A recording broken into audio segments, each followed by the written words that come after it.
Bagaimana Tokyo menjadi kota terbesar di dunia?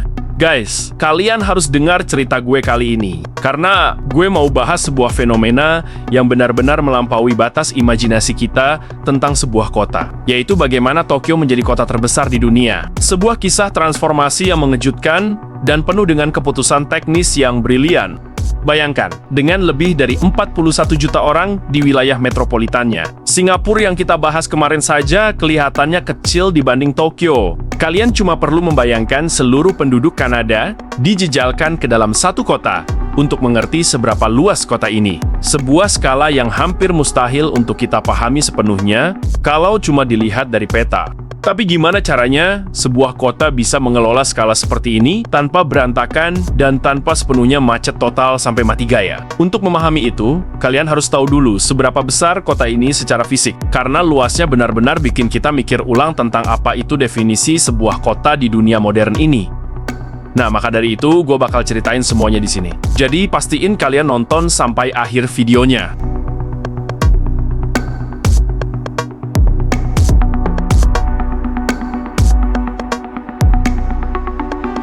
Coba bayangin, kalian berdiri di pusat kota Tokyo, katakanlah di persimpangan Shibuya yang terkenal itu, dan kalian memutuskan untuk berjalan kaki saja dari sana menuju area pinggiran kota yang kepadatan penduduknya rendah. Area di mana kehidupan mulai terlihat sedikit lebih sepi dan gak terlalu berdesakan. Gue udah coba cek Google Maps, dan ternyata itu bukan perjalanan yang singkat atau sepele, bukan sekadar jalan-jalan sore menikmati senja, tapi sebuah ekspedisi kecil yang menuntut fisik dan mental kalian untuk bertahan di tengah keramaian kota yang gak ada habisnya. Perjalanan untuk mencapai area hijau besar terdekat yang bukan sekadar taman, sebuah area yang bisa dianggap sebagai batas luar inti kota. Itu membutuhkan waktu berjalan kaki selama 11 jam penuh dari pusat Shibuya yang ikonik itu. Sebuah jarak yang bikin kita sadar kalau apa yang kita anggap sebagai pinggiran di Tokyo itu setara dengan perjalanan antar kota di tempat lain. Ini menunjukkan betapa luasnya tumpukan urban yang gak putus-putus ini. Dan bahkan saat kalian sudah sampai di area tersebut, kalian masih akan dikelilingi oleh kota, dan kota lagi yang tetap sangat padat penduduk dan aktivitas hidup. Dan kalau kalian punya ambisi untuk benar-benar keluar dari kepadatan dan ingin mencapai pegunungan yang sepi di luar sana, yang keadaannya sudah terlihat seperti daerah pedesaan yang sesungguhnya, kalian harus bersiap untuk melakukan perjalanan tambahan berjalan kaki selama 11 jam lagi. Sebuah total waktu yang bisa membuat kita mengelilingi sebagian besar pulau kecil di tempat lain. Tapi di Tokyo itu cuma untuk mencapai batas luar dari wilayah metropolitannya. Maka dari itu, pertanyaan krusialnya adalah, bagaimana caranya puluhan juta orang bisa bepergian di kota sebesar ini tanpa terjebak kemacetan total yang bisa menghentikan seluruh aktivitas ekonomi mereka setiap harinya? Jawabannya nggak jauh dari kata transportasi umum, sebuah sistem yang begitu dominan dan efisien sampai membuat kota ini bisa berfungsi secara normal di tengah kepadatan yang ekstrim ini. Faktanya, lebih dari separuh dari 41 juta orang di wilayah metro Tokyo menggunakan transportasi umum setiap hari. Sebuah persentase yang bikin kita terheran-heran kalau dibandingkan dengan kota-kota besar lain di dunia yang masih mengandalkan kendaraan pribadi. Ini adalah syarat mutlak bagi Tokyo untuk menjadi kota sebesar ini. Transportasi umum di Tokyo didominasi oleh jaringan kereta api perkotaan terluas di dunia. Sebuah labirin jalur kereta yang begitu kompleks dan menyeluruh sampai bisa membuat jaringan kereta di kota-kota besar lain seperti Los Angeles, Roma, atau Delhi terlihat seperti mainan anak kecil kalau kita coba membandingkannya di atas peta yang sama. Jaringan ini bukan cuma luas, tapi juga bekerja dengan presisi dan efisiensi yang nggak ada tandingannya, memastikan bahwa perjalanan puluhan kilometer pun bisa diselesaikan dengan waktu yang relatif singkat dan tepat waktu sesuai jadwal yang tertera. Pusat dari jaringan gila ini adalah stasiun Shinjuku di pusat kota Tokyo, yang telah disertifikasi oleh Guinness World Records sebagai stasiun kereta api tersibuk di dunia. Sebuah predikat yang benar-benar bikin kita gemetaran saat membayangkannya. Bayangkan saja, seluruh penduduk Berlin atau Los Angeles yang jumlahnya jutaan orang melewati stasiun ini setiap hari. Sebuah arus manusia yang gak pernah berhenti dan terus berputar di dalam sistem yang rumit ini dengan lebih dari 200 titik berbeda untuk masuk dan keluar ke jalanan kota atau jalur kereta yang berbeda. Meskipun ini adalah sistem transportasi umum yang paling efisien di dunia, kita juga harus tetap realistis. Kalau dengan jumlah orang sebanyak itu, nggak peduli seberapa banyak kereta yang mereka miliki dan seberapa sering kereta itu datang dan pergi. Beberapa di antaranya pasti akan menjadi sangat padat dan penuh sesak. Jadi jaringan transportasi ini adalah seperti arteri utama yang memungkinkan jantung Tokyo untuk terus berdetak dan berfungsi pada skala yang benar-benar nggak tertandingi. Sebuah infrastruktur yang menjadi kunci bagaimana kota ini bisa bertahan dan tumbuh hingga menjadi yang terbesar di planet ini.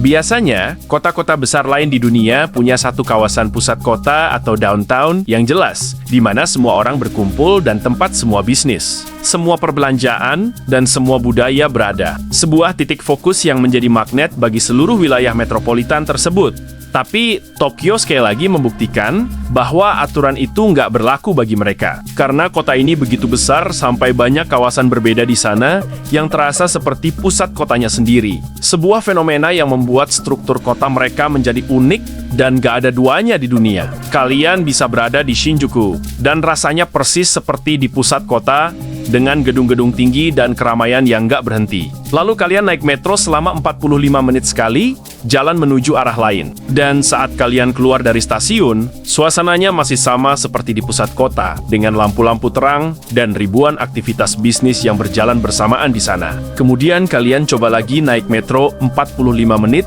ke arah yang berlawanan, dan tebak apa yang terjadi. Kalian masih saja berada di tengah suasana pusat kota. Sebuah pengalaman yang bikin kita sadar bahwa Tokyo adalah kumpulan dari pusat-pusat mini yang saling terhubung. Karena nggak ada pusat kota yang sesungguhnya dan tunggal, banyak distrik di Tokyo akhirnya melakukan spesialisasi pada jenis budaya, gaya hidup, atau suasana tertentu. Seolah-olah setiap distrik adalah sebuah karakter unik dalam sebuah cerita yang sangat besar dan kompleks. Spesialisasi ini membantu mengatur aliran jutaan orang setiap harinya, dan memastikan bahwa nggak semua orang perlu pergi ke satu tempat yang sama.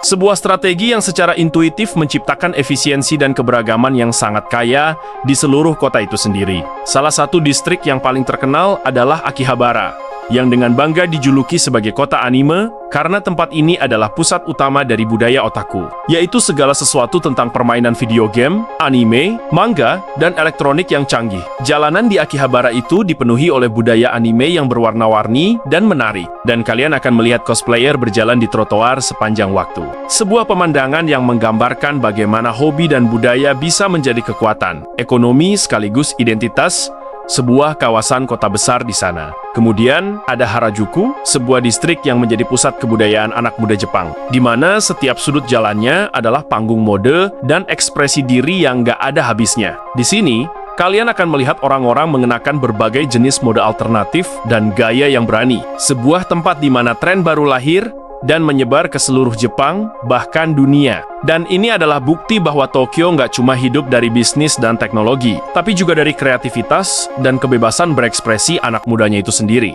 Sebagai kontras total, kalian bisa pergi ke Asakusa, sebuah distrik yang menyimpan jiwa tradisional Tokyo. Kota yang dipenuhi oleh kuil Buddha yang megah, toko kerajinan tradisional yang masih mempertahankan cara lama, dan festival-festival kuno yang masih dirayakan dengan penuh rasa hormat dan khidmat. Asakusa adalah pengingat bahwa di tengah modernitas yang gila-gilaan, Tokyo nggak pernah lupa dengan akar sejarah dan budayanya, sebuah keseimbangan yang sangat penting untuk membuat kota ini nggak sekadar pusat ekonomi, tapi juga pusat peradaban yang kaya akan nilai sejarah. Terakhir ada Ginza, yang jelas merupakan pusat kemewahan premium. Sebuah distrik yang dipenuhi oleh pusat perbelanjaan mewah, butik-butik merek terkenal dunia, dan bahkan toko Uniqlo sampai 12 lantai. Sebuah simbol ekonomi Jepang yang kuat dan bertenaga.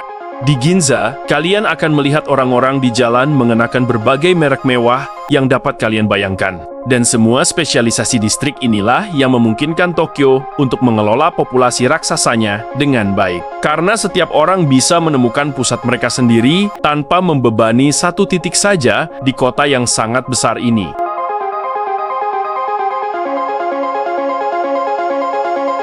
Tokyo bukan hanya tumbuh besar, tapi juga memimpin dalam hal inovasi skala kota yang kini kita anggap biasa di kota-kota lain. Sebuah kemampuan untuk menciptakan solusi teknis yang cerdas untuk mengatasi masalah yang disebabkan oleh kepadatan ekstrem yang mereka hadapi. Gue juga nggak nyangka kalau banyak sistem yang kita lihat sekarang ini adalah hasil dari kebutuhan mendesak mereka di masa lalu. Sebuah bukti bahwa keterbatasan itu memang memaksa kita untuk berpikir lebih kreatif dan lebih jauh ke depan untuk mencari solusi yang tepat. Contohnya saja, Tokyo memiliki desain parkiran kota yang sangat efisien dan inovatif, terutama terlihat dari penggunaan sistem parkir otomatis bawah tanah dan vertikal. Pendekatan ini memaksimalkan penggunaan ruang di daerah perkotaan yang padat penduduk. Pengemudi atau pengendara sepeda hanya perlu memasukkan kendaraan mereka ke dalam sebuah bilik atau platform di permukaan. Dan sistem robotik akan secara otomatis menyimpan kendaraan tersebut ke tempat kosong di menara atau ruang bawah tanah.